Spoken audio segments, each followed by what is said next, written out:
Atas berbagai pertimbangan, masukan, dan evaluasi yang dilakukan terus-menerus oleh Bapak Presiden, maka pada sore hari ini sekaligus Bapak Presiden memutuskan untuk melakukan perubahan susunan Kabinet Merah Putih pada beberapa jabatan kementerian.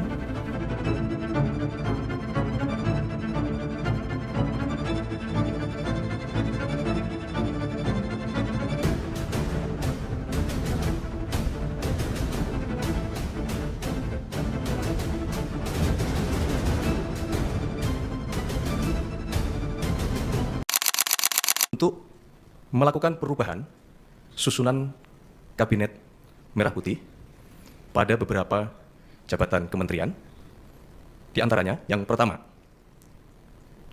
Kementerian Koordinator Politik dan Keamanan.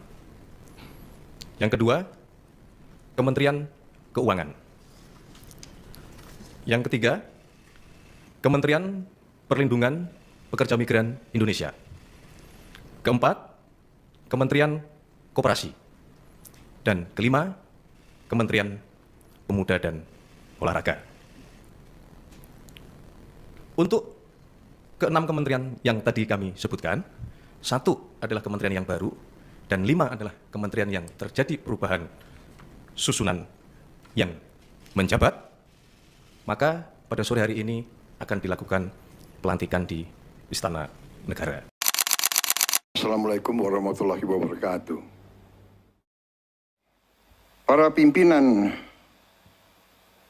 DPR menyampaikan akan dilakukan pencabutan beberapa kebijakan DPR RI, termasuk besaran tunjangan anggota DPR dan juga moratorium kunjungan kerja ke luar negeri.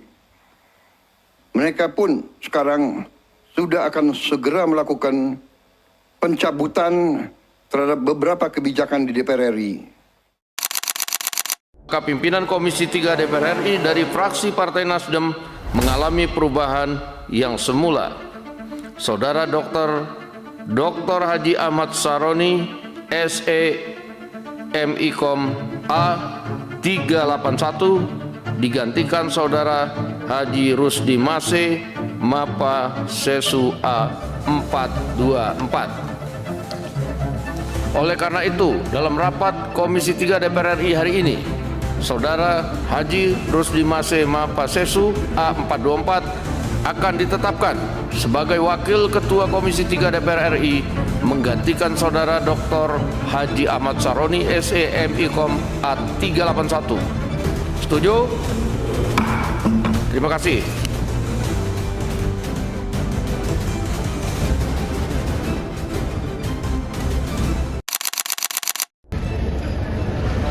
Modus operandi perbuatan tersangka adalah membuat dan menggugah konten video melalui akun media sosial Instagram miliknya yang menimbulkan rasa benci kepada individu atau kelompok masyarakat tertentu berdasarkan kebangsaan, menghasut atau memprovokasi massa.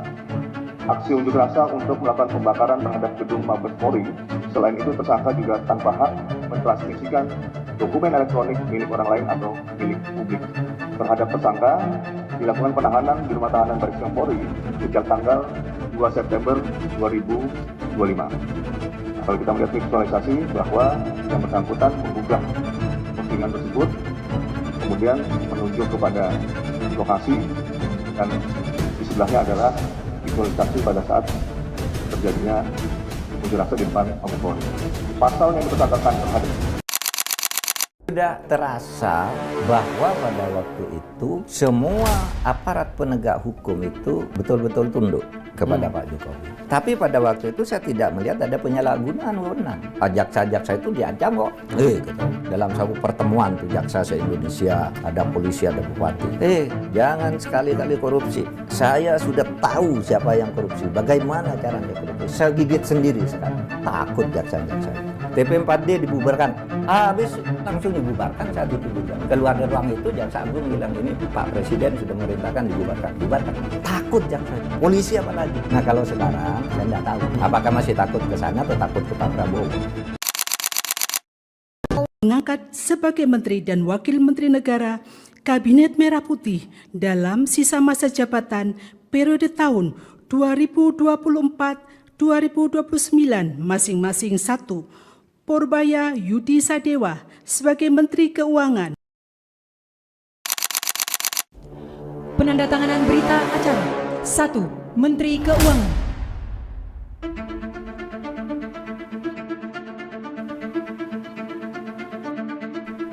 2. Menteri Pelindungan Pekerja Migran Indonesia, Kepala Badan Pelindungan Pekerja Migran Indonesia.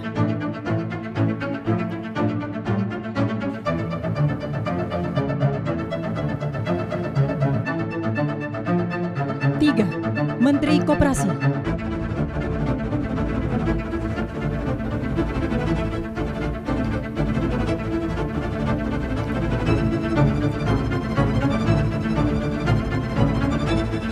4. Menteri Haji dan Umroh. 5.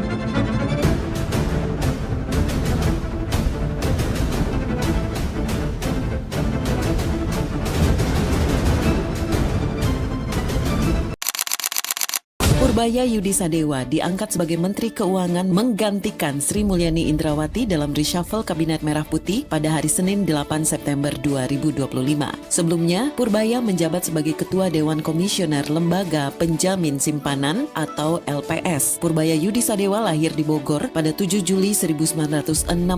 Ia meraih gelar sarjana Teknik Elektro dari Institut Teknologi Bandung atau ITB. Ia kemudian melanjutkan studi di Purdue University Amerika Serikat, meraih gelar MSc dan PhD dalam bidang ilmu ekonomi. Karir profesionalnya berawal sebagai field engineer di Schlumberger Overseas SA tahun 89 hingga 94, lalu berpindah ke dunia riset ekonomi sebagai senior economist di Dana Reksa Research Institute pada tahun 2000 sampai 2005. Purbaya mengawali kiprah politik dan pemerintahan sebagai staf khusus bidang ekonomi di Kemenko Perekonomian pada era 2010-2014 dan juga menjadi anggota Komite Ekonomi Nasional. Ia pernah menjadi Deputi Bidang Koordinasi Kedaulatan Maritim dan Energi di Kemenko Kemaritiman dan Investasi tahun 2018-2020.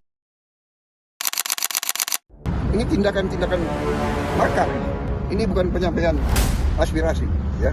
Saya akan hadapi mafia-mafia di Sulawesi Selatan 4 ASN, orang tidak bersalah, orang tidak berpolitik, korban. Gedung DPR dibakar. Ini tindakan-tindakan makar. Ini bukan penyampaian aspirasi, ya. Jadi semua aparat negara akan selidiki siapa yang bertanggung jawab, ya. Saya menduga kita sudah ada indikasi-indikasi dan kita akan tidak ragu-ragu. Saya tidak ragu-ragu membela rakyat. Saya akan hadapi mafia-mafia yang sekuat apapun saya hadapi. Selama ini ya, sistem yang berlaku sekarang ini ya partai-partai merekrut orang-orang yang populer ya, orang-orang yang terkenal, para artis, para influencer ya, sehingga kita tahu akhirnya yang terjadi apa? Yang terjadi bahwa kualitas anggota DPR kita menurun jika dibandingkan misalnya dengan pemilu tahun 1999. Yang saya tahu waktu itu ke Badan Aspirasi Masyarakat tidak ada surat masuk untuk bertemu dengan siapa dan berbicara dengan siapa dan tentang apa. Yang hari pertama kan itu ya? Iya. Terus hari selanjutnya hari kedua, kenapa? Yang hari pertama, yang hari kedua, yang buruh. Nah yang buruh itu saya di Medan. Saya di Medan karena kan kita seringkali ada bentrokan acara ya, saya di Medan. Dan ke Badan Aspirasi Masyarakat, saya di Badan Aspirasi Masyarakat. Jadi begini, saya kalau komisi 5, kalau perburuan itu di komisi 9. Tapi kalau mereka tidak ke komisi perburuhan, mereka ke Badan Aspirasi Masyarakat, harusnya saya dapat suratnya. Kalau kita dapat suratnya, kita mendistribusikan anggota pimpinan untuk bertemu. Tapi nanti kita bisa cek lagi. Di tempat lain boleh main begini, di Komisi 3 nggak bisa, Pak. Saya ini betul-betul, saya bukan mengatakan Pak Dirjen bisa melecehkan kami namanya seperti ini. Jangan pura-pura bodoh. Udah dikasih tahu, malah lanjut terus. Ini loh. Nggak bisa mainan seperti ini, Pak. Main gila yuk, kita main gila sekalian. Kalian serahkan kekuasaan itu pada hantu.